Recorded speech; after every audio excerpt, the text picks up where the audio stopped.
Hello students, welcome to the fifth session of pair of linear equations into variable. Let's recapitulate what we have done in the previous session. In the previous session, we have used the coefficients of the variable and find out the ratios to find out the nature of the lines as well as the solutions. We have used that a1 upon a2 is not equal to b1 upon b2 and a1 upon a2 is equal to b1 upon b2 is equal to c1 upon c2, and third one, a1 upon a2 is equal to b1 upon b2 is not equal to c1 upon c2. With this we get here unique solution, and here we get infinite solution, and here we get no solution. In this we get an intersecting line, here we get a coincident line, and here we get parallel line. So this all we have done in the previous session. Now we are going to use the same process, also same ratios to find out the missing value of the coefficients of the variable in the given pair of linear equations. Let's take up one example. Here it says find the values of p for which the following pair of linear equations have a unique solution. So it is talking about the unique solution, the first one. So that means in unique solution we will have the intersecting line if we plot it. So here we have the equations, that is your 4x plus py plus 8 is equal to 0 and 2x plus 2y plus 2 is equal to 0. Now here when we compare with the generalized equation, the generalized one, the standard form, that is your a1x plus b1y y plus c1 is equal to 0. So when we are comparing with this, so we get a1 is equal to 4 and a2 is equal to 2 and b1 is equal to p and b2 is equal to 2. So here for the unique solution, so we will have this kind of a situation, a1 upon a2 will not be equal to b1 upon b2. So here a1 is equal to 4 and a2 is equal to 2. When we compare it, so it will become 4 upon 2 and it should not be equal to p upon 2. So when it should not be equal to p upon 2, when we are calculating it, so we getting the value of p should not be equal to 4. If the value of p is equal to 4, then we will not get the unique solution. In this case we will not get if the value, listen carefully because this is very important. You people make this kind of a mistake that you are not putting the is not equal to sign and you calculate it that p is equal to. If you are doing p is equal to 4 into 2 upon 2, then this whole thing will go wrong. Okay? So this thing is correct. So here you need to put it p is not equal to 4. I hope this thing is clear. Okay. So when you are getting this p is not equal to 4, if we place p any value other than 4, if we are taking p is equal to 1, 2, 3, 7, 8, 9, like this, if we are taking the value of p, then we will be getting unique solution. If we take p is equal to 4, so we will not get the unique solution. I hope this thing is clear. Now we move. Okay. Now we take up next example. Next example says find the value or values of k for which the following pairs of linear equation have no solution. No solution means that it will be parallel line, then only we will have the no solution.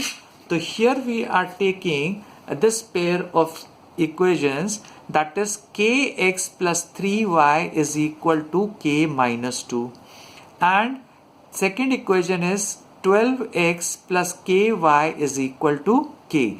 Now if you see, we are converting this into a standard form. Standard form is what? Here it will be your kx plus 3y minus k minus 2. What we are doing? We are taking this side. So how we write it is standard form of a linear equation. We write it out ax plus by plus c is equal to 0. So this is the standard form. So we are converting in this form, and now we are finding it out the coefficient, the value of the coefficient of x. So here a1 will be equal to k and a2 will be equal to 12. b1 is equal to 3 and b2 is equal to k, and c1 is equal to minus k minus times k minus 2, and c2 is equal to minus k. So this what we are getting it. Now to have a no solution, it should satisfy what? It should satisfy that is a1 upon a2 is equal to b1 upon b2 is not equal to c1 upon c2. You're thinking that I'm showing you this again and again. Reason it should get fixed in your mind. What will be the condition of the variables, the ratio of the variables, that to get a no solution. So here we are taking it, if we are to find out the ratio, so it should the ratio the k1 k upon 12. So k upon 12, a1 upon a2, k upon 12, so we get 3 is equal to 3 upon k. It should be equal or not? So when we are finding out, so we are getting the values of k is 6 and minus 6. Now we need to check it whether this is equal to c1 upon c2 or not. This is equal to c1 upon c2 or not. So here we are getting, if we will do what, k is equal to 6, we are taking it. So when we are taking k is equal to 6, so it will become what, 3 upon 6. Where we are keeping it? We are keeping here. We are keeping here. So 3 upon 6 we will get it. So this will be equal to 1 upon 2. When we are doing 1 upon 2, so what we are taking this k upon here. What we are taking? We are taking this we are taking k upon this. If you see, this will be what? We are using this. So we are using this. So here it is taking minus. This will be minus, and in the denominator it will be minus. So this minus sign and this minus sign will get cancelled. So what we'll have? K minus 2, and we are placing value of k as 6. So here we are getting 6 minus 2 upon 6. So that this will be, you will getting 4 upon 6. So this will be equal to 2 upon 3. Now this 2 upon 3 is not equal to 3 upon k. What we are getting? This we are getting it or not? K, this 3 upon k is what? 1 upon 2. And here k minus 2 upon k, we are getting 2 upon 3. So this we are getting 3 upon k, which is not equal to k minus 2 upon k. Now if we take the value k is equal to minus 6. So when we take k is equal to minus 6, so we get it what? 3 upon minus 6, that is equal to 1 upon 2. Where we are putting it? We are putting it here. This we are taking it. So here we are taking 3 upon k. So we are placing minus 6 value. So here we are getting minus 1 upon 2. And when we are taking k minus 2 upon k and we are placing minus 6 here. So minus 6 minus 2 minus upon minus 6. So we get it 4 upon 3. Now this 4 upon 3 is not equal to this. So here we say 3 upon k is not equal to k minus 2 upon k. So this what we are getting it. So here take the third example, third question. Here in this question says find the value of m and n for which the following system of linear equation has an infinitely many solution. Now in the previous two question you have used that the single missing value. Now here we have to find out the two missing values that is being represented by m and n. So here for which the following system have the many solution. For the many solution, then we will be using that is infinite solution, so we will be using this situation, isn't it? So we will be using this situation. So how we will solve it? So here we take it as the question, that is your the pair of linear equation, that is your 3x plus 4y is equal to 12 and m plus n times x plus 2 times m minus y times y is equal to 5 minus. Now this whole equation will be converted in the standard form. So when we are converting in the standard form, so we get this solution, that is 3x plus 4y minus 12 is equal to 0 and m plus n x, that is 2m minus 1 minus 5m minus 1. This we are keeping in bracket. Now you see that we are converting this equation in standard form. So why we convert this into a standard form? When we are converting, suppose this equation, for example, if I take this only, so this will be your 3x plus 4y is equal to minus 12, it is there. Suppose this equation is this status is there.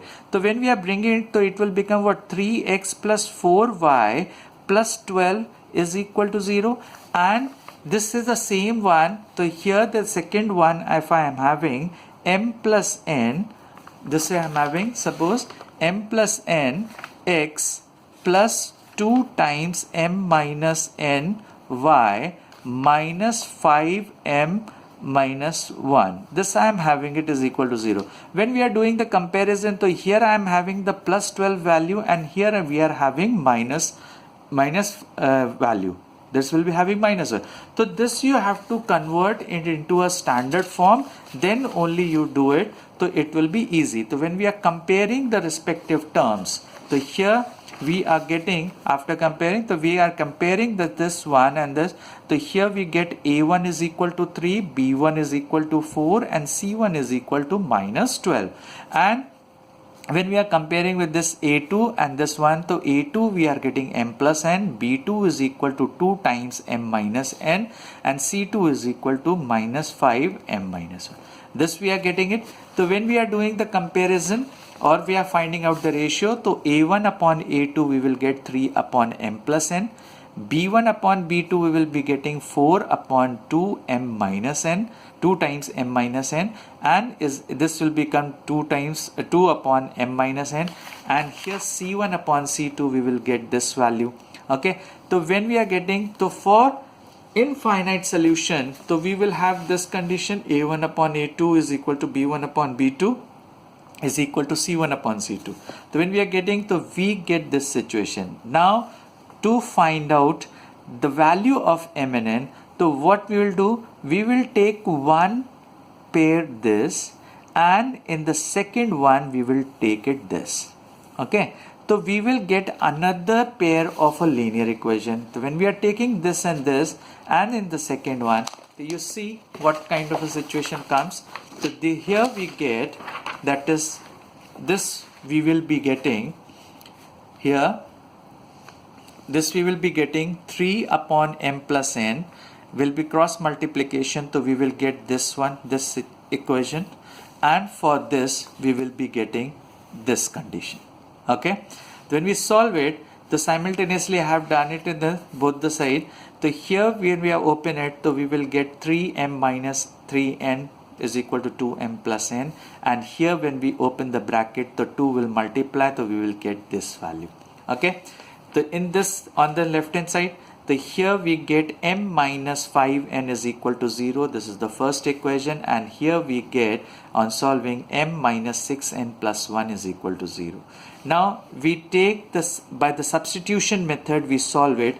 So here we get m is equal to 5n, and substituting the value of m in this second, so we get n is equal to 1. When we are placing it 5n, so 5n minus 6n. So here value of m is being replaced from here. So we get 5n minus 6n plus 1 is equal to 0, and here we get m value of n is equal to 1. When we place the value of n here, so we get m is equal to 5. Okay, so now value will be obtained, that will be m is equal to 5 and n is equal to 1. Now here you need to be very cautious to find it out. When you are doing these kinds of the question, I will be giving you some extra questions related to this. In these kinds of the question, you need to be very cautious where you are using which ratios. For the unique solution, you are using this one, this ratio for unique solution, or consistent. For consistent, the both will be there. For infinite solution, you are using this situation, and for no solution, you are using this. So I have shown you in all the three questions how you will be using these three situations or these three ratios to find out the missing values which will satisfy the equation and get the appropriate answer.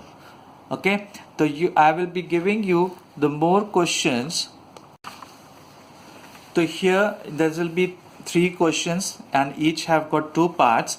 So in this one, you have to use the unique solution. You have to find out the unique solution for k, for what value it will satisfy the unique solution. In the second one, that you have got no solution, to for what value of p that will be no solution. Okay, and that in question number 3, for what value of k that you have to find out that it will satisfy to have the infinite solution. I hope these things are clear. Okay.